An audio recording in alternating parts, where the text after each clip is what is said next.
Hill.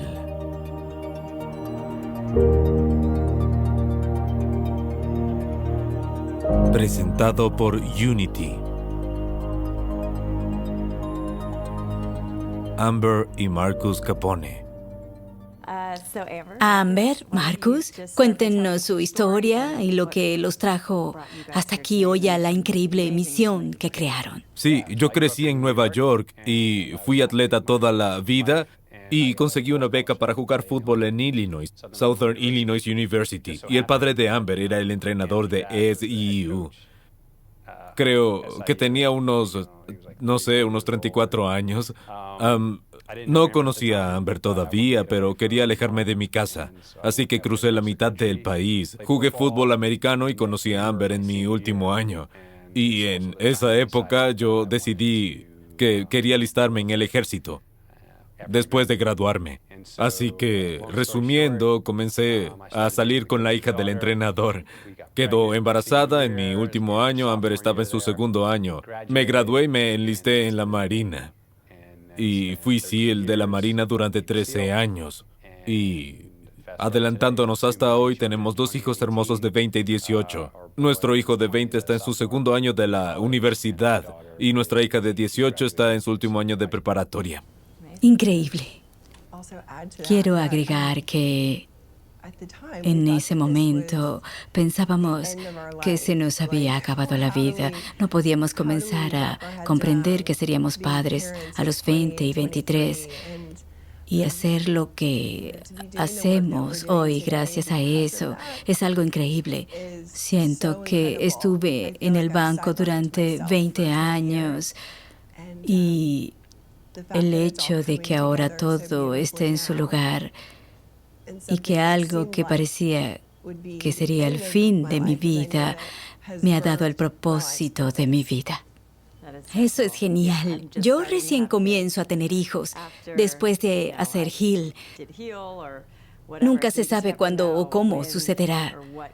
Sus 20 años de criar a sus hijos, estar en la Marina y tú camino hacia la sanación, todo eso los ha llevado a su propósito. Es genial. Sí, uno de sus tantos propósitos, seguramente. ¿Por qué decidiste unirte a los SEAL de la Marina? Porque tengo amigos que eran SEAL, son un poco... Es decir, que hay que tener algo de locura. Es cierto. Son los soldados más rudos del Sí, planeta. hace falta un poco de locura. Sí, es simplemente una vocación mayor. Como dije, cuando sabes a los 22 años que se acabaron todas esas pasiones, como el deporte, y en ese momento yo jugaba bien al fútbol americano. No quería trabajar en el sector privado, solo decir que estaba listo para la camisa y la corbata y todo se acabó a los 22. Cuando vi en la televisión la película G.I. Jane, esa película, siempre me río de eso, es divertido. No se lo conté a nadie por varios años. Solía decir que fue un documental serio del Discovery Channel y en realidad no, fue G.I. Jane. Pero pensé, esto es mucho más grande que yo. Se habla de que son lo mejor de lo mejor, los soldados más rudos del planeta. Y yo siempre quise hacer algo más grande, mejor, más fuerte. Seguir avanzando siempre. Nunca quise conformarme. Y esto era un desafío para mí y una nueva meta para cumplir y no conformarme. Creo que siempre estamos buscando metas. Todavía necesito tener metas. Entonces, cuando yo vi la película, que no explica mucho porque es solo una película y no es muy acertada, pero comencé a investigar y a leer libros. Y probablemente leí todos los libros sobre los equipos SEAL en Vietnam. Y mientras más leía, más me atraía. Muchos hablaban de las misiones y del entrenamiento. Todos los libros comienzan hablando el entrenamiento. Incluso hoy, todos quieren saber qué se necesita para llegar hasta ahí. Pero cuando acabas tu entrenamiento te das cuenta que solo has vivido una fracción de la experiencia. Así que todos hablan del entrenamiento porque es una de las cosas más difíciles que existen. Y es una especie de filtro para aquellos que no quieren estar ahí, que lo hacen por estatus o lo que sea. Te conviertes en un verdadero SEAL después de eso. siempre decimos que están los SEAL y los miembros del equipo.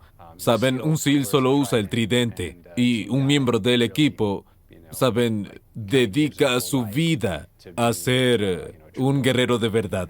Entonces, cuando tomé esa decisión era definitivo. Después de graduarme de la universidad, nació nuestro hijo. Me enlisté en la Marina y en un año comencé el entrenamiento SEAL. Pero en esa época, en el 2000, antes del 11 de septiembre, no teníamos idea de lo que iba a suceder. Para nada. Éramos solo unos niños divirtiéndonos en la playa. Y cuando cayeron las torres, nuestra perspectiva cambió por completo. Y creo que ahí comenzó el trabajo duro. Ahora, 20 años después, vemos todo todo lo bueno y lo malo que salió de eso. Y se habla mucho de lo malo, de las dificultades que atraviesan los chicos y quizá definitivamente es por eso que estamos aquí hoy. Los SEAL solían ser solamente hombres. Hasta la presidencia de Obama, a las mujeres no se les permitía ni siquiera intentar entrar al programa. Eso ha cambiado, pero todavía no ha ingresado ninguna mujer. Así que decimos los chicos porque esa es la comunidad, pero tenemos que acordarnos de decir veteranos. Sí, tienes razón. Tengo que mejorar. Cuéntenos un poco del cambio. Porque se convirtieron en padres siendo muy jóvenes y de repente, no sé cuánto tiempo dura el entrenamiento, cuántos periodos de servicio hiciste, cuánto tiempo pasó hasta que empezaron a ver cambios. ¿Cómo fueron sus respectivas trayectorias paralelas? Sí, cuando estás en el entretenimiento, dicen que si esto sería compatible con una familia, te hubieran dado una con tu bolso marino. Hacen esa broma porque están lejos de casa por más de 250, 300 días al año. Y una vez que comienzas el entrenamiento, no estás nunca en casa. Y si estás es por muy poco tiempo porque entrenas en todo el país, entrenas en todo el mundo y eso no incluye los despliegues de combate. Yo hice 7 despliegues de combate en 13 años de servicio. Siempre me quito el mérito porque algunos amigos hicieron 2 o 3 veces más despliegues que yo y hace 20 o 30 que sirven. Y yo siempre elogio y respeto eso y bromeo sobre cómo solo hice 13 años y luego renuncié. Pero sí, fueron momentos increíbles. Yo disfruté cada instante hasta que ya no. No era un trabajo hasta que comenzó a sentirse como un trabajo. Y fue en algún punto, después de 10 años, por alguna razón no me sentía bien. Había algo que no encajaba. Yo no estaba bien y eso... Ustedes eran muy patrióticos y muy buenos combatiendo, entrenando, pero no estaban haciendo nada para cambiar esa mentalidad bélica. Puedes hacer eso un tiempo, pero luego comienza a afectarte.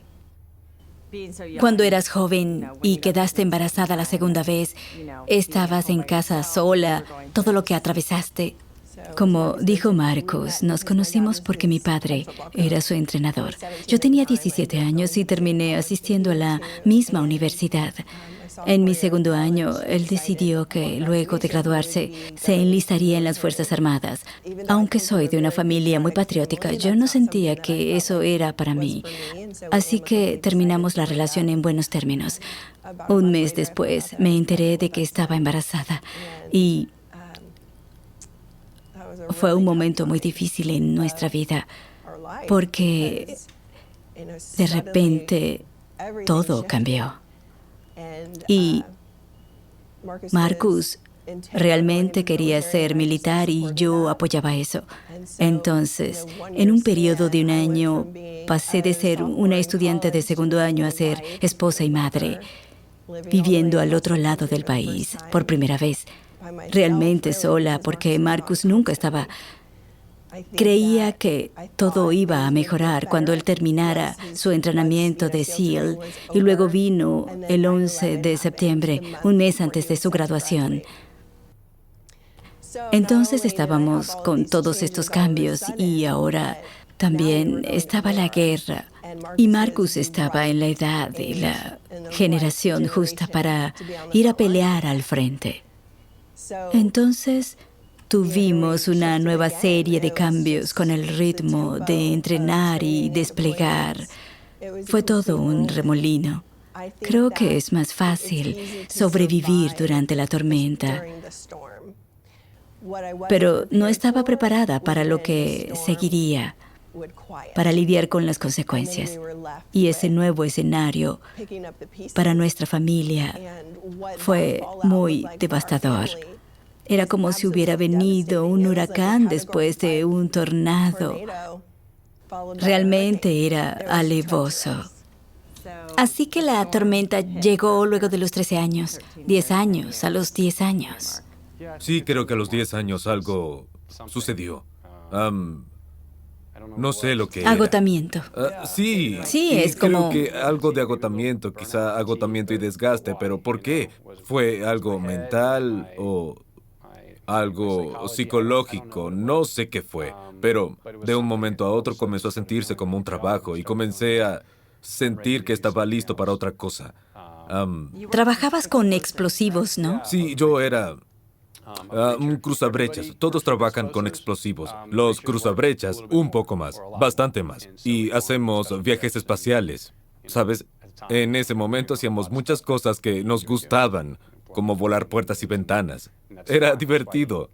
Es por eso que te enlistas en las Fuerzas Armadas, ¿no? Era divertido, pero no me daba cuenta que cientos y miles de explosiones, como cruzabrechas, pensé que era divertido estar lo más cerca posible. Y sentía el impacto, el traqueteo de mis dientes, mi cerebro y mi cuerpo. Era algo estimulante, ¿no? Como jugar al fútbol americano. Cada vez que le dabas al blanco, ¿sabes? Tocabas una campana y te sacudías y decías, fue increíble. Era algo así. Y mientras no te lastimaras, había distancias seguras, por supuesto, por la presión y la fragmentación, para que no te golpee nada a 600 millas por hora. Con los años, tiene efectos adversos. Se están descubriendo esos efectos, pero ¿quién sabe? Entonces, después de 10 años, decidimos que necesitamos un cambio. Nos mudamos a California desde la costa este, desde Virginia Beach, para cambiar el panorama. Comencé a trabajar como instructor y también a explorar las opciones que yo tenía. Estuvimos en modo de supervivencia durante esos años de guerra. Esta vez para mí era la primera vez que podríamos ser una familia y vivir como una familia típica. Pero fue completamente diferente. No conocíamos a Marcus. Había estado tan poco tiempo en casa y había cambiado tanto que cuando tuvimos que vivir bajo el mismo techo, deseábamos la disfunción a la que estábamos acostumbrados en lugar de vivir como una familia típica. ¿Cómo cambié? Era yo. En realidad, no. Estabas muy irritable y le faltaba propósito en su vida porque ya no estaba combatiendo. Como si vivieras de la adrenalina durante 10 años Sí. y luego todo se termina y es devastador. Fue devastador. La adrenalina realmente, no sé si es adrenalina, quizá lo es. Definitivamente es algo porque nos afecta mucho a nosotros. Hormonas de estrés, todo Sí, eso, sí. sabes, vuelven con niveles de testosterona menores a 250 o 300 a los 30 o 35 años. Sabes, una persona de 7 años tiene esos niveles tan bajo. No un hombre de 30 o 35 Especialmente años. un guerrero. En plenitud de la vida. Entonces, ¿qué está sucediendo? Lo que sucede es que las hormonas bajan tanto que la testosterona baja también. Y el resto del cuerpo no está en homeostasis. Nada funciona bien. No duermes bien. Ya no quieres hacer ejercicio. Ya no te interesa lo que te gustaba hacer antes. Senderismo, esquí, surf, golf, lo que sea. Ya no te interesan. Ya no te interesan más esas cosas. Entonces, para mí eso comenzó en el 2010. Fue luego de 10 años. Al principio pensaba que quizás se iba a resolver, pero siguió empeorando cada vez más y más. Y creo que es una mezcla de... Ni siquiera hablamos del por qué, pero una mezcla de explosiones. El fútbol americano que comencé a jugar. Recuerdo que a los 7 años recibí mi primer gran golpe en la cabeza de un niño de 10 años. Nuestros cerebros todavía se están desarrollando. Y combínalo con años de, como dijiste, con la adrenalina acelerada al 1000. Y la combinación de todo eso, el gran resultado de todo eso, bueno, lo tienen aquí presente, soy yo. Es muy complejo. Y ella y los difícil. niños tuvieron que lidiar con eso, ¿sabes? Sí, ¿y cómo lidiabas con eso antes de comenzar el camino de la sanación? ¿Qué intentaron hacer o cómo sobrevivieron cuando volvió a casa? Él estaba saliendo de las Fuerzas Armadas. Como parte de eso, estuvo un mes en un hospital de Washington, D.C., donde evaluaron todos los aspectos de su salud. Y creo que simplemente éramos buenos soldados. Creíamos que la medicina militar lo curaría. Hacíamos todo lo que el médico nos decía. Hasta ese punto no nos habíamos enfermado mucho. Simplemente íbamos al médico si alguien no se sentía bien, nos recetaban un medicamento y seguíamos nuestro camino y no lo cuestionábamos. Ahora, con estas infecciones médicas más complejas, pensábamos lo mismo. Teníamos que ir al médico, quien nos diría lo que debíamos hacer y nos daría un medicamento recetado. La clínica donde estuvo un mes le dio varios medicamentos. Y ese fue el comienzo de la pesadilla con los fármacos. ¿Qué tipo de medicamentos te dieron y para qué? ¿Qué diagnóstico te dieron? Sí, me diagnosticaron con un trastorno depresivo agudo. Trastorno depresivo agudo, ansiedad. Tomaba mucho alcohol. Tenía lesiones en el cerebro. Eran como zonas muertas o zonas donde no llegaba la sangre. Así que... Trastorno de estrés postraumático, ese es el diagnóstico que lo cubre todo. No me gusta ese término. En general no nos gusta porque ¿Sí? si dices TEPT, y no puedo hablar por todos los veteranos, porque algunos fueron a la universidad gracias a la ley de soldados y luego tuvieron que ir a un puesto fronterizo en Afganistán donde le dispararon y esa persona vuelve cambiada. Nosotros hacíamos una misión o un trabajo que queríamos hacer, entonces siento que nosotros no tenemos ese mismo trauma emocional de una lesión específica, pero nos están diagnosticando con estrés postraumático o trastorno de estrés postraumático, que abarca todo eso: ansiedad, depresión, olvido, dolores de cabeza, pero mucho de eso viene del cerebro. Por algo nuestras hormonas vuelven por debajo de 300 y luego tenemos esos problemas. Alguien escribió una pieza muy interesante llamada El síndrome de operador, que me pareció excelente porque explica todo esto. Habla de lo que tú mencionaste, la adrenalina. Uno se golpea en la cabeza y queda un poco deprimido y tiene varios problemas. Entonces, me recetaron venlafaxina, bupropión, duloxetina. Creo que me preguntaron si quería la anfetamina que te ayuda a enfocarte. Adderall. Y yo no quise porque había escuchado cosas negativas sobre eso. Dije que no. Aunque querían recetármelo, dije que no. Pero me recetaron armodatilino y modafilino. Algunas de esas cosas son buenas, son fármacos, ¿no? Están hechos para que te sientas mejor. Pero los dolores de cabeza que me daban eran insoportables, sin razón. Pero necesitaba concentrarme, necesitaba trabajar. Entonces, esas cosas se contrarrestaban entre sí. Yo no podía dormir porque había tomado tanto Zolpidem en los despliegues de combate, porque estábamos despiertos de día, durante la noche y necesitaba dormir bien. Entonces, me volvieron a dar Zolpidem, pero no me daba resultado, entonces me dieron otra y tomaba 6 o 7 pastillas y, de nuevo, conozco veteranos. Todavía no hablamos de nuestra organización. Algunas personas toman El promedio 15. es 7 a 8.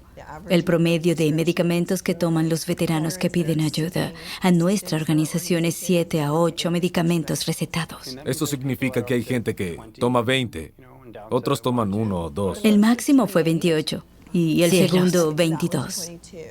Imagina 28, Ese es el modelo médico de las Fuerzas Armadas y ese es el modelo de salud para los veteranos. Hay un medicamento para todo. A Marcus le recetaron ISRS, IRSN, algo para despertarse, algo para dormir, algo para concentrarse. Los síntomas de los medicamentos requerían otros medicamentos. Los Sí, primeros es que- 4 eran para los síntomas y los otros 16 para los efectos secundarios. Totalmente. Eso era lo más alocado y no creía eso al principio, pero al pensarlo, cada vez que volvía o iba al médico y decía tengo esto o no me siento bien, ¡boom!, me daban otro. Toma otro medicamento y ese no funcionaba. Los 100 miligramos no funcionaron, toma 200 o 300. Y si los olvidas, si estás viajando unos días, es terrible olvidarte de tus medicamentos luego de haberlos tomado por unos cuantos años y olvidarlos un día. O los llevas en un viaje, como mencioné, y no llegas a tomarlos. Es una locura, es increíble cómo te afecta. Y piensas, siempre será así. ¿Tendré que vivir así por el resto de mi vida? ¿Cuándo termina? ¿Quién podrá intervenir y resolver todo? La super esposa. Sí, Entonces, con o sin básicamente, título de médico, ¿no? a este punto debería tener algún tipo de título honorario. Un título en sentido común Sí, y compasión. Sí. Entonces, volviste a casa, no eras el mismo. En ese mes de evaluación, pensaste que la medicina militar te ayudaría. Así es. La locura empeoró. Fue ahí cuando empezó. Como dije antes y como mencionó Amber, me recetaron, sí, ISRS. Siento que se da un diagnóstico erróneo a los veteranos, principalmente en la comunidad de operaciones especiales. Se cubre todo con el diagnóstico de TEPT. No digo que el TEPT no exista. Es 100% real, pero tiene muchos síntomas iguales a los de una lesión cerebral traumática.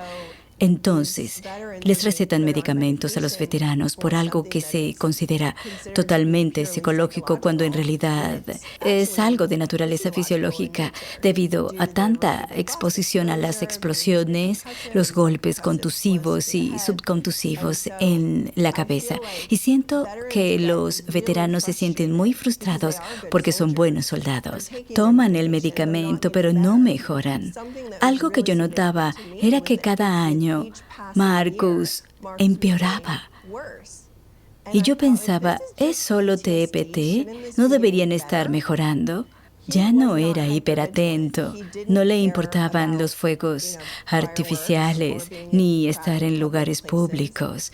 Estaba deprimido y no quería salir de casa. Se olvidaba de poner llaves a las puertas. No me parecía que tenía TEPT.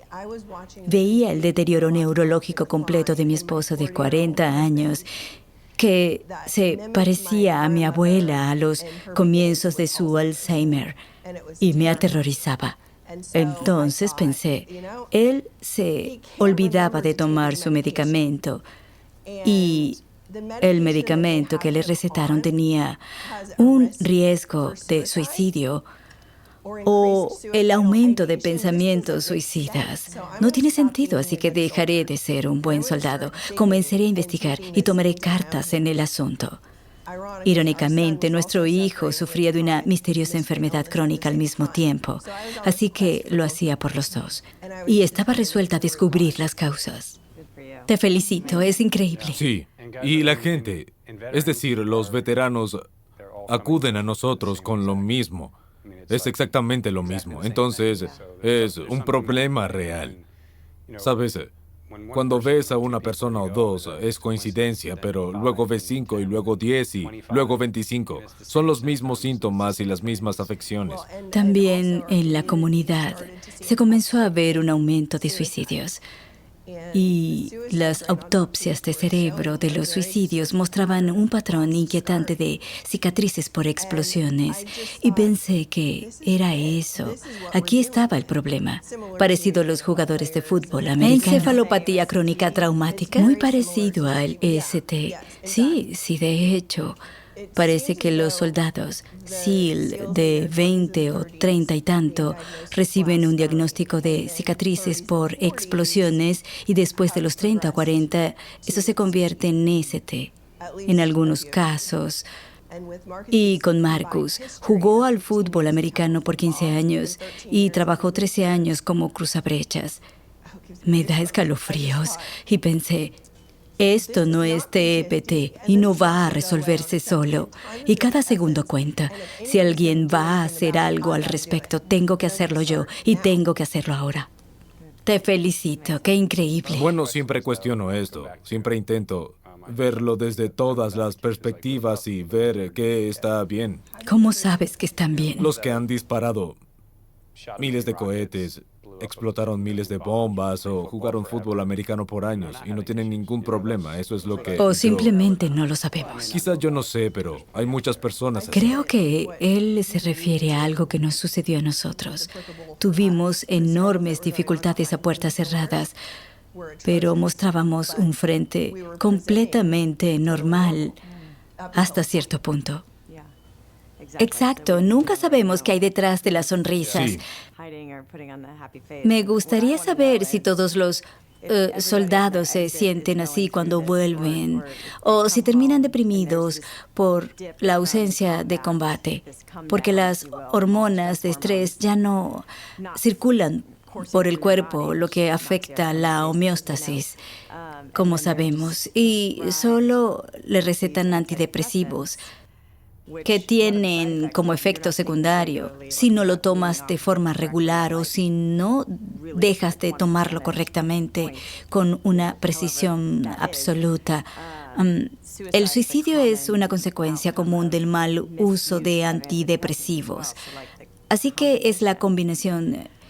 ¿Qué sucede primero? Sí. Pensé tantas veces, esta es la única herramienta que tenemos para combatir la epidemia de suicidios en los veteranos, algo que puede llevar a las personas a concretar sus pensamientos suicidas. Me pareció algo ridículo, no entiendo. Entonces tomaste el control de su salud y la de tu hijo. Dijiste, voy a dejar de ser buen soldado y tomaré el control de este asunto. ¿Qué hiciste? ¿Qué descubriste? ¿Cómo fue el proceso? Comencé a llevar a Marcus a clínicas especializadas en el cerebro porque me preocupaba más el aspecto fisiológico de un TCE. Pude llevarlo a varias clínicas especializadas en todo el país y él seguía siendo un buen soldado. Iba a las clínicas durante varias semanas y nada cambiaba. No se descubrió mucho, no se logró mucho en las semanas que estuvo en las clínicas. Entonces volví a casa aún más frustrado. Cuéntanos cómo es una clínica especializada en el cerebro. Te hacen muchísimas pruebas. Todas son diferentes. Todos creen que tienen la respuesta mágica. Tienen sus propios protocolos y formas de hacer las cosas, como las pruebas de detección, tomografías SPECT. Te ponen en máquinas donde quedas de cabeza. Muchas pruebas, muchas con ordenador, muchas pruebas para evaluar las reacciones, para ver tu coordinación ojo-mano, si tu cerebro funciona rápido o lento y todo eso. Todas las clínicas son diferentes y, por supuesto, cada una receta su medicamento. Vaya. Sí. Sí, así que no estaban haciendo mucho por él y estábamos comenzando a desesperarnos de verdad. Sabía que sentía que no le quedaba mucho tiempo y sabía que no me quedaba mucha energía para seguir porque me había hecho cargo del asunto, pero todavía intentaba controlarlo. Seguía investigando y contactándome con distintas clínicas. Marcus fue a 3 clínicas en California y estuvo fuera de casa por unas 8 semanas. Y cuando fui a visitarlo estaba peor que nunca. Yo sabía que no podíamos tenerlo en casa porque recién habíamos alcanzado la paz con la ausencia de Marcus. Pero sabía que él nos necesitaba a nosotros, necesitaba la estabilidad de la familia. De hecho, fui a una clínica que hacía EMT, que es algo beneficioso si se hace de forma correcta. Como todo, si se hace bien y se receta correctamente, funciona. Y alguien dijo, vamos a subirle la intensidad porque, ¿sabes? Si puedes aguantarlo, vas a sanar rápido. ¿Qué es EMT? Es la estimulación magnética transcraneana. Sientes una estimulación a través de tu cerebro, pero le subieron tanto la intensidad que la sentía en mi nariz y en mis dientes. Y yo pensaba, ¿se supone que esto es bueno? Y por supuesto me quedaba allí. Me debería haber levantado y dicho, esto es una locura, y salir de ahí. Pero lo hice todos los días durante 8 semanas. Y recuerdo salir de ahí con tanto enojo. Era una locura. Supuestamente ibas para sanar y yo terminé enojado. No sé qué efecto debería tener, pero tuvo el efecto contrario. Te hizo enojar. Totalmente. Era aterrador. Sí. Entonces, creo que debería hablar un poco del momento donde yo me entregué y llegué a mi propio lugar de sanación durante el proceso. Muchas veces digo que me rehusaba a desmoronarme y estaba determinada a seguir avanzando, pero para mí esto significaba sentarme y estar presente con la realidad de esta situación. En ese momento de mi vida no importaba nada más. Contemplé ese dolor y esa incertidumbre y ese miedo aterrador de perder el control de mi vida. Y me entregué completamente. Pero ese proceso duró unos cuantos meses, incluso años. Comencé apoyándome en mi fe nuevamente, lo cual era una parte muy importante de mi crianza, pero no lo había practicado mucho de adulta. Comencé a ir a una terapeuta, algo que también siempre fue importante en mi vida, hacerlo regularmente. Me sugirió que comience a escribir en un diario, y la primera entrada del diario es de desesperación total. Desesperación, ahora lo leo y pienso, yo escribí eso. No había ni una gota de esperanza en mi vida durante esa época, pero lo contemplé todos los días, en lugar de tratar de alejarme del sentimiento. Lo contemplaba y ese tiempo se volvió muy preciado para mí. Comienzo cada día con un momento de calma donde contemplo y absorbo y escucho y me entrego y practico una gratitud inmensa por todo, todas las bendiciones y todo el dolor. Así que yo estaba atravesando mi transformación personal. Mientras Marcus caía más y más, yo me elevaba y pude combatir la oscuridad y la incertidumbre con esa luz que encontraba en estos momentos de calma. A veces eran unos 15 minutos, otros eran más de 2 horas, pero lo importante era la constancia en tomar ese tiempo todos los días. Siempre fui partidaria de la visualización. Hago todos los años un tablero de visión y yo solía ser muy pesimista y una víctima perpetua. Soy hija única y siento que creía que me merecía todo lo que quería y si no lo obtenía, era una víctima. Entonces me deshice de la mentalidad de víctima y comencé a pensar en ser vencedora. Y eso para mí fue una entrega completa. Mientras más completaba este dolor, menor era el poder que tenía sobre mí. Y comencé a sentirme diferente en mi corazón, en mi interior. Sentí esperanza, pero también sentí que me esperaba mucho más. Comencé a escribir un diario, escribía lo que venía a mi mente durante este tiempo de silencio y entrega. Y sabía que llegaría el momento en que nuestra historia ayudaría a otros. Pero, ¿sabes? Parecía una locura en ese momento. Nuestras finanzas eran muy malas. Nuestro hogar era tóxico y no podíamos salir. Nuestro matrimonio se caía a pedazos. Nuestro hijo de 17 estaba fuera de control. Todo en nuestras vidas estaba yendo mal, pero yo me rehusaba a darle poder a cualquier situación adversa y me concentraba completamente en las soluciones. Dejé de pensar en ciertas formas, dejé de verbalizar cualquier cosa que tenga siquiera una pizca de negatividad y comencé a visualizar, a hablar, declarar, escribir, manifestar y dar poder a todo lo que me acercaba a la orientación. ¿De dónde sacaste la inspiración? ¿Fue algo que leíste? ¿Tuviste algún maestro que te ayudó o te orientó hacia la gratitud y la visualización? No. ¿Simplemente vino a ti en esos momentos de entrega? La terapeuta a la que iba en ese momento, ella es muy especial para mí. Me sugirió que comenzara un diario. Entonces contemplaba y... Soy cristiana, así que leía mi Biblia. Hacía tableros de visión y oración que miraba todos los días.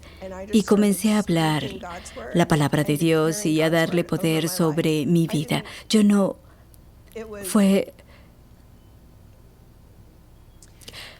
Quería saber lo que Dios tenía para decir al respecto y necesitaba encontrar paz y valor en lo que Él me había creado para llegar a ser. Y cuando encontré mi valor, encontré mi voz, me di cuenta de que esa entrega, el poder de esa entrega, era mucho mayor de cualquier poder que yo pudiera tener sola. Entonces, cedí a eso, me sometí por completo. Y soltarlo todo ha sido una experiencia liberadora y maravillosa. ¡Qué increíble! Es hermoso. Gracias. Entonces, después de entregarte y dejar la mentalidad de víctima, lo cual te quitaba tanto poder y fue tan difícil, ¿por qué culpamos? Y culpar a otros está muy arraigado en nosotros y nos sentimos tan desamparados en nuestras circunstancias. Y en tu caso, todo caía a pedazos en ese momento.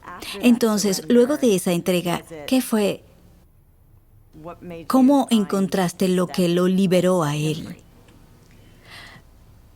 Como mencioné, todo comenzó conmigo y yo, además de la visualización y todo eso, yo cuidaba mucho lo que dejaba entrar a mi esfera, lo que miraba, lo que escuchaba, lo que decía. Quería que todo estuviera totalmente cubierto de positividad y crecimiento. Creo que eso fue lo que impactó a Marcus al vivir en la misma casa que yo. Yo estaba 100% segura de apoyarme en esa entrega. Escuchaba por intuición a todo lo que aparecía en mi alma. No lo puedo decir de otra manera. Estas cosas no venían de mí. Hay cosas de mi diario que jamás se me hubieran ocurrido a mí. Entonces había decidido dejar a Marcus y siento que Dios es Dios para tiempos difíciles también. Y yo estaba esperando una solución que pareciera que no iba a llegar. Y seguía confiando. Pero luego recordé que había un tratamiento que había funcionado para alguien que yo conocía. Era un tratamiento en bases a plantas y no sabía mucho al respecto. Simplemente sentía que debía probarlo. Por lo menos debía perdonarme porque no creía que Marcus podría sobrevivir sin mí, sin una familia que lo acompañe. Le pedí que considerara el tratamiento y estuvo de acuerdo. Entonces, jugué todas mis cartas. Simplemente confié. Para aclarar, ¿tú habías decidido dejarlo? Sí, y no querías dejarlo sin recursos, así que quisiste dejarle algo para que pueda sobrevivir cuando te fueras. Yo estaba en mi propio viaje espiritual en ese entonces y tenía mucha claridad y convicción. Todavía abordábamos el problema de forma bastante occidental. Y yo había ido a visitar a Marcus en la clínica en California. Solo estuve ahí por 24 horas porque él estaba tan inestable y yo pensé que ya no podía salvar esto. Entonces volví a casa. Llamé a mi padre. Mi mamá estaba allí con los niños y yo les dije, lo tengo que dejar. Probablemente moriría en los próximos 2 años, pero no puedo hacer nada más. Y a lo largo de todo sabía. Rezaba para que aparezca algo. Lo escribía, lo sentía. Escribía, esto ayudará a tantas familias. Y sin embargo, se me estaban acabando las fuerzas y parecía que nunca encontraría soluciones. Por eso, un día, se me ocurrió que debía probar algo específico. ¿Hablas de los psicodélicos a base de plantas? Hablo de los psicodélicos a base de plantas. ¡Qué gran historia! Realmente fuiste la heroína de esta historia. Entonces quisiste probar una cosa más, los psicodélicos. Cuéntame cómo fue. Yo no sabía nada sobre los psicodélicos. Crecí en un hogar cristiano muy conservador. No es algo que... Nunca había oído hablar de la terapia asistida por psicodélicos. Simplemente conocíamos a alguien que lo había hecho, que nos sugirió que podíamos beneficiar a Marcus. Entonces, cuando hablo contigo y te digo, deberías probar la terapia asistida por psicodélicos, ¿qué te viene a la mente? Lo primero que pensé es que si alguien ya lo hizo, alguien que estaba mal se mejoró, eso me bastaba para decir, bien, hagámoslo. Y eso hice, pero también investigué por mi cuenta. Mientras más leía, más aprendía sobre la medicina a base de plantas y también sobre la historia de los psicodélicos y por qué, a pesar de que se descubrieron por accidente, hicieron mucho por el cerebro y la investigación. Y se desvirtuaron un poco en los años 60, pero ahora están resurgiendo. Entonces, después de aprender sobre esta historia y a comprender lo que hacen por el cerebro, yo quedé completamente convencido que esto era algo que tenía que explorar más. Pero en el fondo, simplemente estaba cansado de todo lo demás. No quería tomar más medicamentos. Eso es lo que me hacía durar un poco, que era otra pastilla.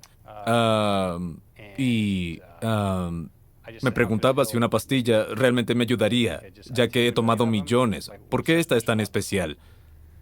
Y entonces simplemente salté al vacío y confié. Veamos qué sucede. Y, ¿sabes? A ti también se te estaban acabando las fuerzas como a Amber, que ya había decidido que no había nada más. ¿O estabas dispuesto a probar todo? Sí, yo estaba listo para probar todo, cualquier cosa. Tampoco tenía ganas de hacer nada. En ese momento estaba muy deprimido. No tenía ambiciones, no veía esperanza en la vida, el futuro. Todo estaba mal. Tenía la mentalidad de víctima de la que hablamos. ¿Suicidio? Todo, por supuesto. Cada día, ¿sabes? Y yo solo pensaba en todo lo que Amber y los niños habían tenido que soportar y que Luego tendrían que ir a mi funeral. Eso no era justo. Era una porquería. No podía hacerles eso. Entonces, como, como dije, simplemente salté al vacío.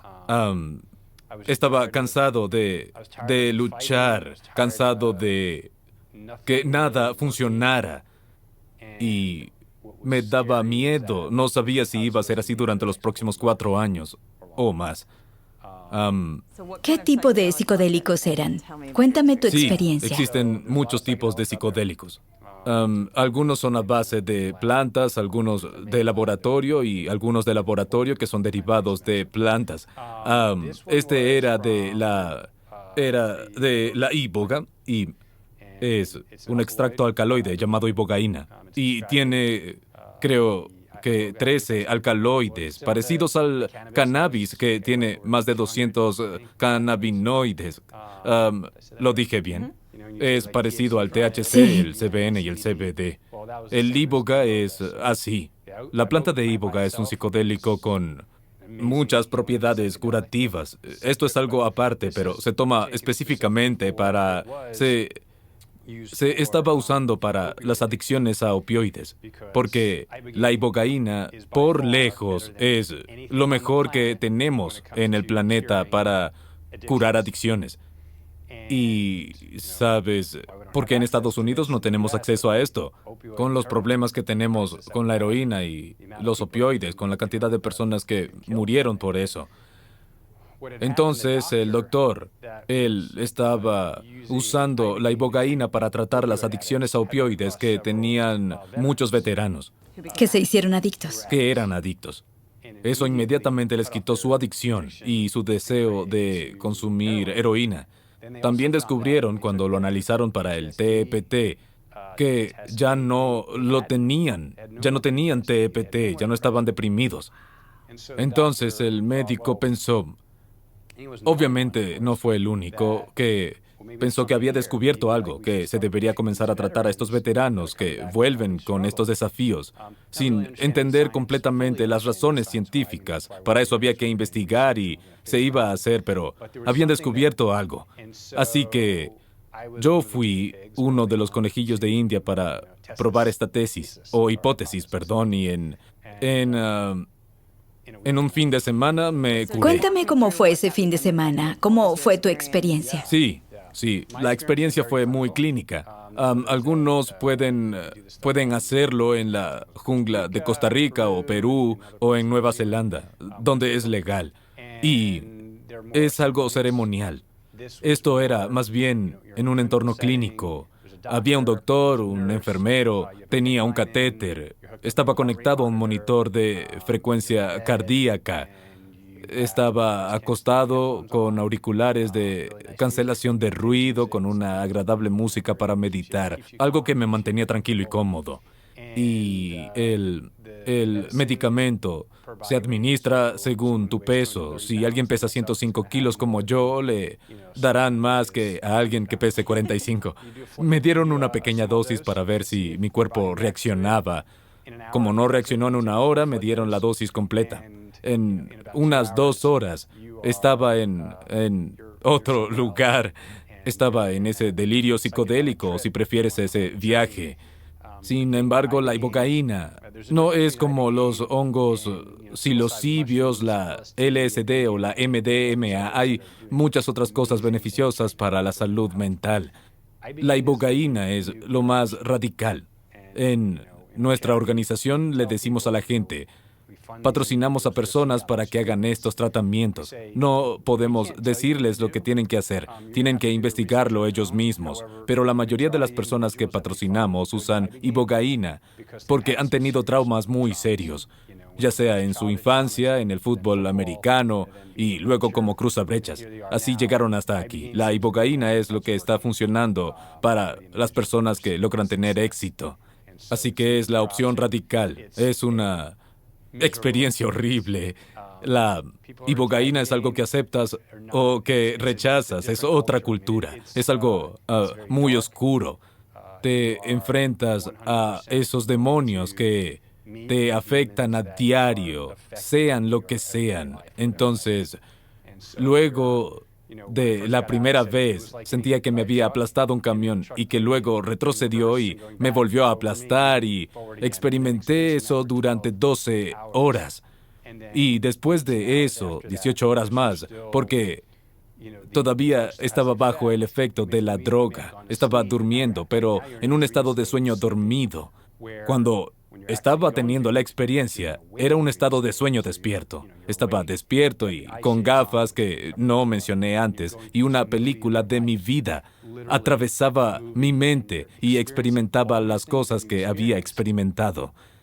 Y diría que la mayoría de estas experiencias oscuras era mi subconsciente, era lo que me afectaba, ¿cierto? Y eso era... Sube a la Los conciencia. expertos y terapeutas dicen que no te puedes esconder. No te puedes esconder de eso cuando tomas ibogaína. Buscará y sacará todo, lo sacará a la superficie y lo enfrentarás. Y cuando enfrentas estas cosas, las cosas horribles que te afectan, algunas que conocías y otras que quizá olvidaste durante años, y explican por qué actúas como actúas. Entonces, sales de la oscuridad. Como un doctor me dijo una vez que me imagine que llevo una mochila con rocas y que vaya deshaciéndome de una cada vez que enfrento una experiencia. La mochila pesa 50 kilos y durante esta experiencia está oscuro mientras lloras y gritas y tu terapeuta está tratando de guiarte a través de este viaje loco. Y vas sacando el peso de la mochila y al final ya no tienes más peso. Volviste a nacer. Dejaré que Amber nos cuente por qué esto nos entusiasma tanto y por qué algunos centros de investigación están estudiando esto a través de nuestra organización. Porque los medicamentos están teniendo efectos fisiológicos en el cerebro. Realmente hace crecer, porque tu cerebro hace crecer más células, más neuronas, te hace más inteligente. Estas cosas sucedieron cuando terminé mi experiencia. Amber vio este renacimiento cognitivo. Yo estaba más concentrado, estaba más inteligente, estaba más, ya sabes, todo estaba funcionando como antes. ¿Se vio en los escaneos si las zonas muertas volvieron a funcionar? Esas siguen estando igual. De acuerdo. Ellas están En allí. realidad, fluye más sangre en algunas Zonas. Quizá cuando repetí la tomografía SPECT. Sí, es muy difícil de ver. Sí. ¿Quieres hablar Pero- sobre 5-MeO-DMT? ¿Quieres? Sí, quiero saber todo lo que hiciste. Sí. Hay dos Tomaste partes. ibogaína una vez. Bueno, el tratamiento ¿De comienza acuerdo? con la ibogaína. El protocolo. El protocolo de la ibogaína. Y de esa parte podríamos hablar por varios días. Podríamos escribir unos 10 libros sobre eso. Luego descansé entre 24 y 48 horas. Y luego me administraron algo llamado 5-MeO-DMT. Le dicen el sapo porque se extrae del sapo del río Colorado. Es otra experiencia increíble que te hace volar. Algunas personas dicen que es como la molécula de Dios. Hablamos con muchos veteranos que tomaron el sapo, que dicen que conocieron a Dios, que tocaron los pies de Jesús. Es una molécula Es espiritual. completamente lo que dices. Es una molécula espiritual. Y con la ibogaína, que era una experiencia muy oscura, y luego el 5-MeO, que es un poco más alentador, te ayuda a salir un poco de eso sinérgicamente, porque algunas personas quedan muy heridas luego de la experiencia de la ibogaína. Te preguntas, ¿qué demonios acaba de pasar? ¿Cierto? Lo que hace el 5-MeO es darte algo de magia y decirte que estás bien. Estás bien, hay luz, hay gente que te quiere, sea lo que sea, Dios, el cristianismo, el judaísmo, no importa. Hay un poder superior. Las personas llegan a comprender eso y también sana el cerebro. La neuroplasticidad es increíble. El efecto sinérgico de estas medicinas es como un renacimiento. Eres una nueva persona. Y Es como reprogramarse a nivel subconsciente. Es como una limpieza, como si el antivirus limpiara todo. es desfragmentación. Desfragmentación. Desfragmentación. Es otra cosa que recuerdo de mi experiencia con la ibogaína. es que le dije al terapeuta que es como mirar a mi cerebro desfragmentarse. Vi cómo se archivaban los archivos de mi vida. Solíamos arreglar el ordenador, todo estaba desordenado y se agregaban cosas sin acomodar y luego había espacio vacío. Eso es exactamente lo que vi y experimenté, así que lo que hacen estos psicodélicos es poner 20 o 30 años de terapia, meditación y yoga, lo cual hago todos los días. Es algo que deberíamos hacer, pero lo resume en un fin de semana. Claro. Es como resolver problemas de la noche a la mañana, porque el problema es que no siempre tienes 30 años, no siempre tienes 6 meses más, ni 3, ni 4 meses. Esto es como ponerle un torniquete a alguien que está desangrándose y le pones el torniquete y deja de sangrar. Entonces es hora de reparar tu vida porque quieres hacerlo. Si quieres vuelves a jugar golf, puedes volver a surfear. Debes comer sano. Debes comenzar a hacer yoga o a meditar. Algunas personas llaman a sus padres después de no hablar con ellos por 10 o 15 años, debido a su condición. Pero deseas volver a hacer todas estas cosas y vuelves a sentir pasión por la vida. Así que, ¿eso puede ser algo malo? Nadie puede hablar de lo que hacemos y pensar que es algo malo. ¿Alguien podría abusar? Claro que sí. ¿Pueden abusar del vino? ¿Pueden abusar de los antidepresivos? Está bien tomarte 3 ¿Qué botellas se de siente? vino, vomitar en el baño de una fiesta y despertar al otro día con una resaca. Todos se ríen. Es Totalmente. genial. Sí. O conducir un auto que no deberían hacerlo, pero a veces lo hacen. Sin embargo, estas medicinas literalmente salvan vidas, familias. Realmente reparan muchas cosas. Para mí es increíble que estas medicinas sean de clasificación 1, lo que significa una probabilidad alta de abuso o adicción, aunque se estén usando para tratar la adicción. No creo que Marcus volvería a tomar ibogaína, pero salvó su vida. ¿Cómo puede ser algo malo? Lo haría como un retiro, seguramente, y recomiendo el uso de psicodélicos en el entorno correcto a cualquier persona que esté atravesando un problema, y creo que es como comer sano, hacer ejercicio o participar en un retiro. Es algo que te ayuda a mejorar. Así que si puedes mejorar, ya sea 1 o 2 veces por año, bueno, solo hazlo. Esto será parte de mi vida para siempre porque esto me hace una mejor persona. Cuando Marcus terminó su tratamiento, ¿cómo lo viviste? ¿Notaste algo al principio? ¿Cómo cambió? Cuéntanos. Antes, cuando lo dejé en el aeropuerto, sabía que era nuestra última esperanza. La entrega que sentí en ese momento era algo que nunca había sentido antes. Al otro día tenía que ir a visitarlo. Estaba muy nerviosa porque no sabía nada sobre los psicodélicos. Me preguntaba si lo iban a cambiar, si él iba a volver distinto y súper zen, que le guste música extraña. Quería que... Es muy zen. No quería que cambiara su personalidad, ni que cambiara la dinámica especial que habíamos alcanzado de alguna manera. Y estaba muy nerviosa. Entré a la clínica y lo escuché acercarse por el pasillo. Y estaba muy nerviosa por verlo. Y cuando entró a la sala, parecía la misma persona que yo había conocido en 1997. Su semblante era exactamente igual. Era como si un extraño hubiera estado viviendo en su cuerpo. En un instante vi él estaba en paz, estaba tranquilo, se sentía seguro, estaba contemplativo. En los días que siguieron, lo veía mirar por la ventana y decía, mira qué hermosas las hojas. Él estaba... Y su equipo, los hombres no. Claro, no se lo cuentes a mis amigos. Él estaba ralentizando, estaba ralentizando y dándose cuenta de todo lo que había tenido todo este tiempo, pero que no había notado porque no estaba presente. Y yo estaba completamente atónita.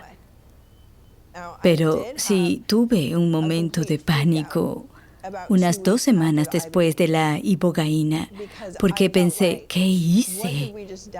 Esto es muy extraño, esto va en contra de mi condicionamiento. Se supone que la medicina occidental es la solución y esto es una locura. ¿Nos hemos metido en territorio oscuro? Todavía estaba viendo a mi terapeuta y durante unas 6 semanas tuve que analizar con ella sobre lo que sucedió, porque sentía, debido a mi condicionamiento en una iglesia y una crianza conservadora, que esto era demasiado alternativo. Y me olvidé de que el nivel de desesperación que me hizo llegar hasta ahí nació de oración y entrega completa. Entonces recondicioné completamente mi propio sistema de creencias, que no cambió su esencia, pero hay ciertas cosas que quizás son mundanas y que fueron impuestas, pero las dejé. Usé mi experiencia de los últimos 5 años para construir las bases de mi fe. No es algo que alguien me enseña, yo tengo que vivirlo. Y lo que he vivido y he descubierto es que las intenciones de Marcus en este asunto eran puras. Él simplemente quería estar mejor. Mis oraciones fueron contestadas. Su sanación no fue para nada parecido a lo que yo creía que debía ser, pero se sanó. También me di cuenta de que es una planta. Dios puso esta planta en la tierra. ¿Quién soy yo para decir cuál es su verdadero propósito? Siento que cada afección que tenemos probablemente tiene una cura que se encuentra en la naturaleza, y esto no solo había abordado el sufrimiento psicológico de Marcus, pero aparentemente también trató el elemento fisiológico. Así que simplemente decidí que no limitaría la definición de Dios. Yo no soy quien para decidir cómo se ve la sanación, y sigo convencida de que esto fue una respuesta a mi oración. Me encanta. Es asombroso, realmente asombroso. Gracias.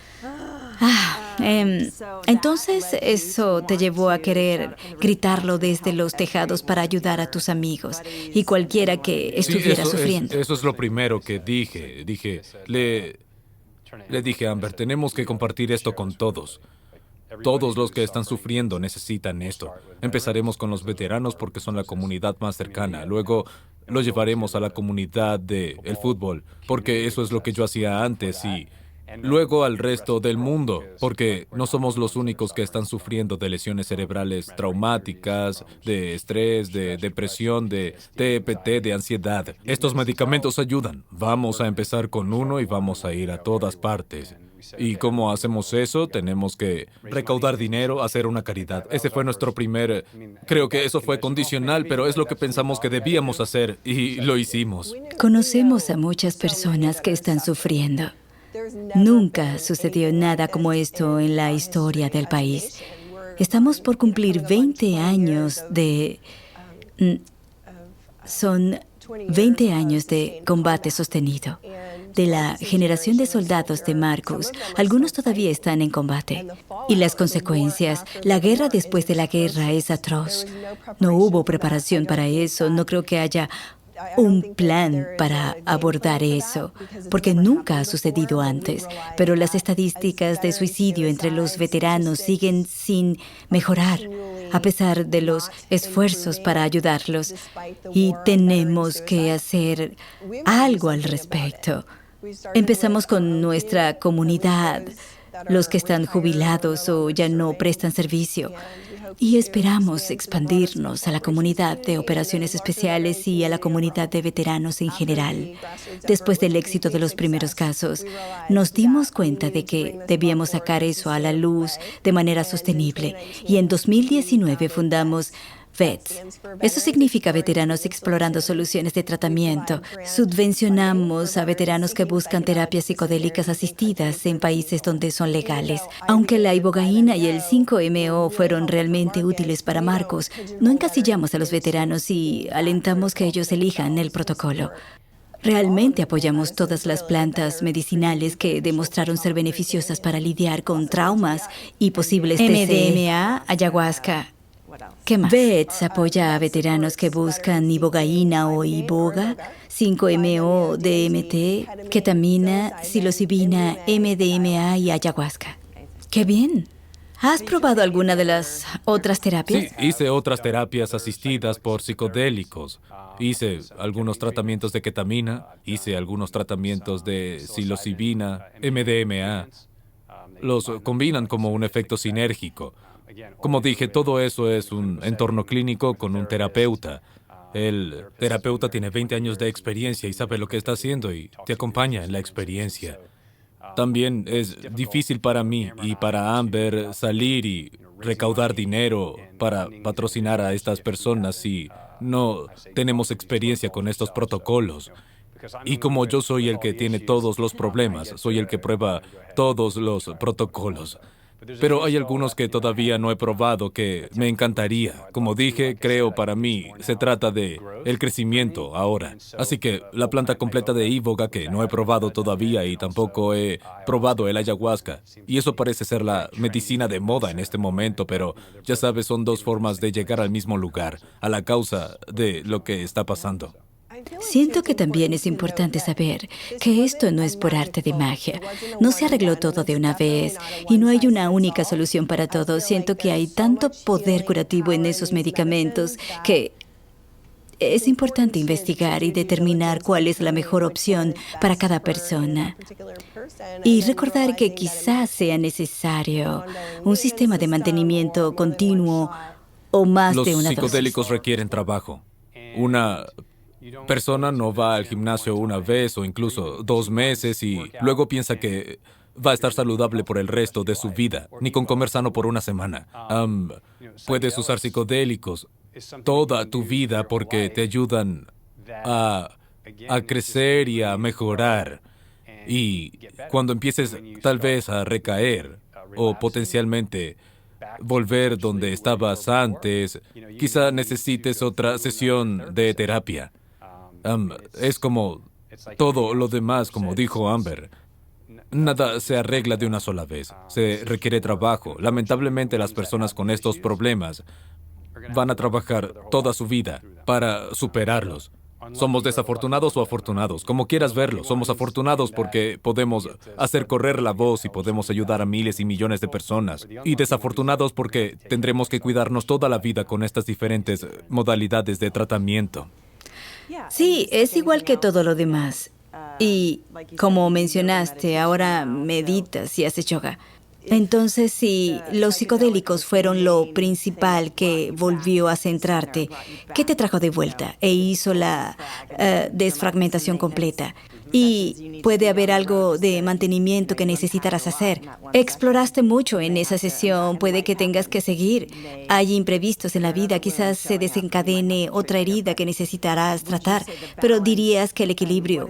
¿Cuál es tu ancla y cómo es tu estilo de vida ahora? Porque no se puede, bueno, se podría, pero sería una montaña rusa si solo usas psicodélicos sin cambiar tu estilo de vida para apoyar un nuevo y saludable tipo de homeostasis. Absolutamente. En mente, cuerpo, claro, espíritu y creo familia. que no, es como decíamos antes, se puede abusar de todo. Y es como tratar de encontrar respuestas sin trabajar para buscarlas. Y creo que la medicina psicodélica es solo, como dijiste, es solo algo que tienes que hacer para reequilibrarte. Y una vez que alcanzas el equilibrio, puedes continuar con tu vida y luego una vez que te bajas del control, tal vez tengas que reequilibrar de nuevo. Unos más que otros y otros menos. Así Lo que comparo a un teletipo bursátil. Siento que hay altibajos a lo largo del camino.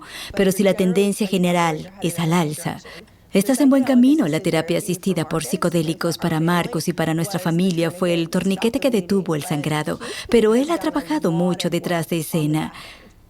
Incorporó muchos cambios de estilo de vida que le han dado fortaleza y le han ayudado a tener éxito durante estos 3 años. sí, creo que la práctica diaria, hacer yoga, meditación y ejercicio todos los días, realmente me ayuda a sonreír y a tener energía. Yo no quiero que eso desaparezca. Así Increíble. que, sí. Dijeron que su hijo estuvo lidiando con problemas de salud crónicos y descubrieron que vivían en un lugar tóxico. ¿Pueden contarme sobre eso? Sé que eso también estaba afectando su salud y síntomas neurológicos. Cuéntanos cómo navegaste eso también simultáneamente. En el momento más difícil de nuestras luchas, nuestro hijo era un adolescente fuera de control, pero también estaba muy enfermo. Y pasó de ser un atleta en varios deportes y un estudiante destacado a estar postrado en cama con enfermera de salud en el hogar y apenas pasando la escuela secundaria. No entendía por qué estos desafíos se habían presentado, especialmente en una época tan oscura para nosotros, pero me encaminó para poder buscar y encontrar respuestas. No sucedió de la noche a la mañana, fue en el transcurso de varios años, pero simplemente me negué a creer lo que decían los médicos. Y no quería seguir dándole medicamentos psiquiátricos sin ningún resultado.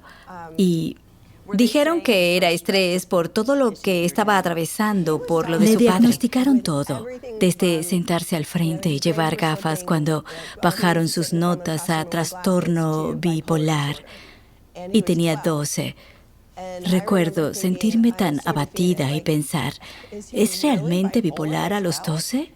Y alguien dijo, él no es bipolar a los 12 años, tiene que seguir investigando. Entonces comencé a ver un médico de medicina funcional. Hicieron imágenes de su cerebro y algunos análisis de sangre. Y las pruebas mostraban que tenía la enfermedad de Lyme.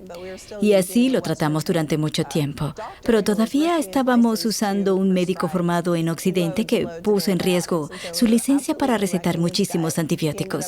Y estábamos destrozando su intestino.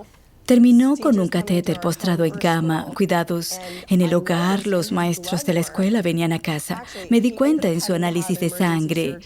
En realidad tuvo una cirugía de emergencia y quedó en cama con terapia VAC para la herida.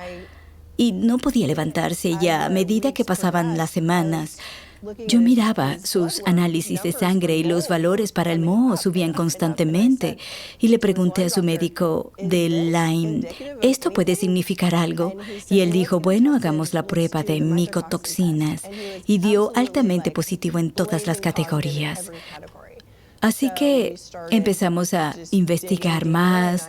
Vino un inspector de moho y nuestra casa tenía niveles astronómicos. No había daños visibles por agua, no había olor a humedad, no había señales de nada. Y tuvieron que comenzar a demoler paredes. Y había moho cubriendo toda nuestra casa. En particular, su habitación estaba cubierta de moho negro. Sí, así que esa es la causa de todo el sufrimiento que tuvo.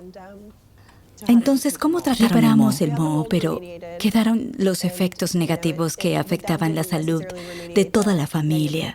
Nuestro hijo era el más enfermo, pero todos tuvimos problemas de salud que no tenían sentido. Nos afecta a todos por igual. Un miembro de la familia puede estar completamente enfermo mientras que otro aparenta estar bien.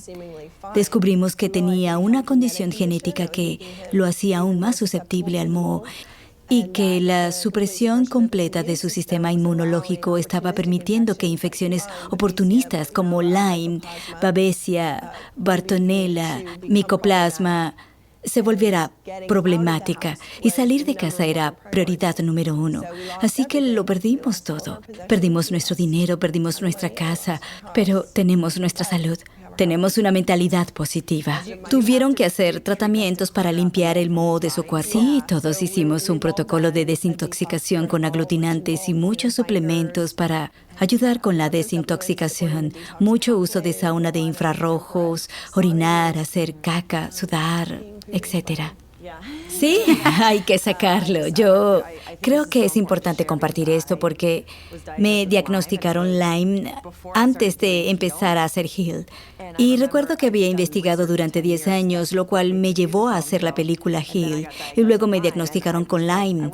No planeaba hacerme análisis de sangre porque me sentía bien, pero quería cambiar el médico de mi esposo, que es un poco mayor. Y estaba con un médico famoso que solo le daba pastillas. Y yo pensaba, esto no es salud en absoluto. Así que lo llevé a un increíble médico de medicina funcional que hizo todas las pruebas y yo pensé, ya que voy con él, haré un análisis de sangre completo por si tengo intolerancia o si necesito modificar algo para estar más saludable.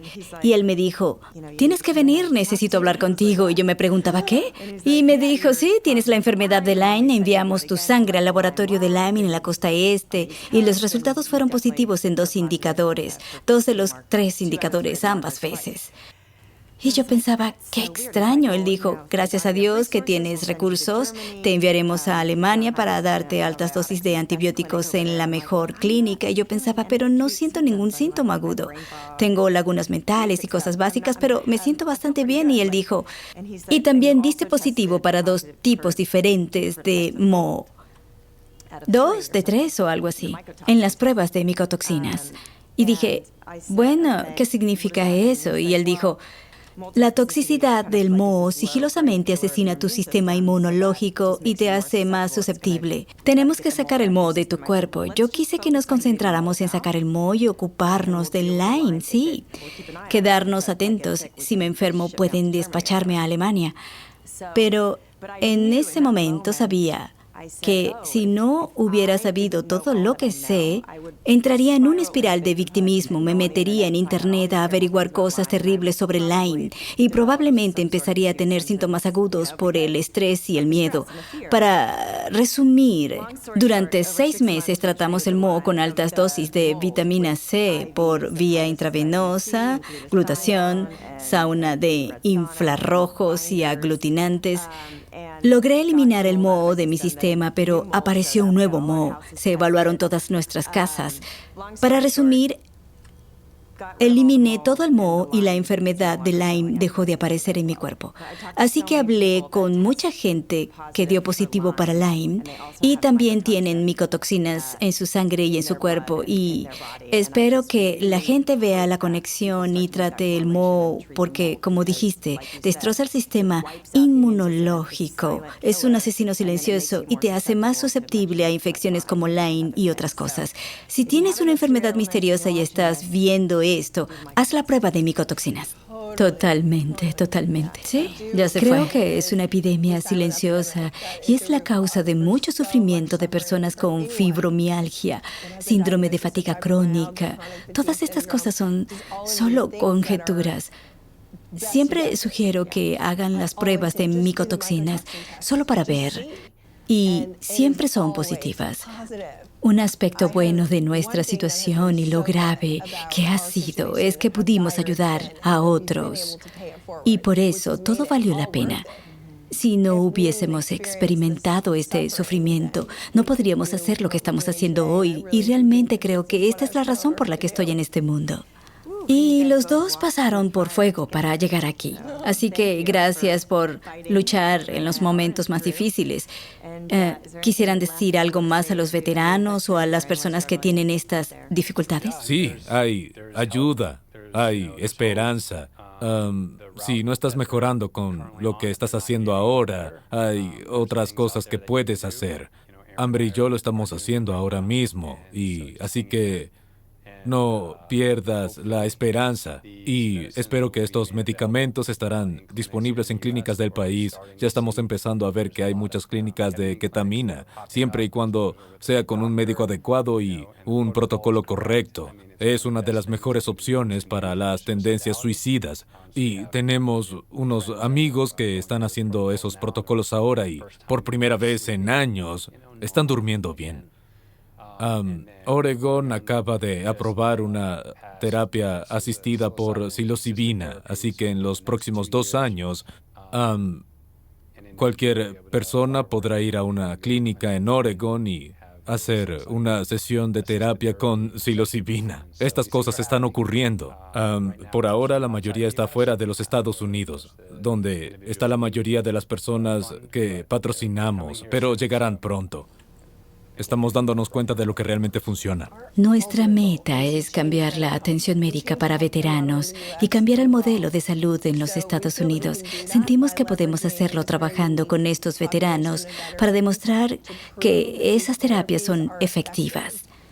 Y creemos firmemente que cuando los legisladores y agentes de cambio saben más, actúan mejor.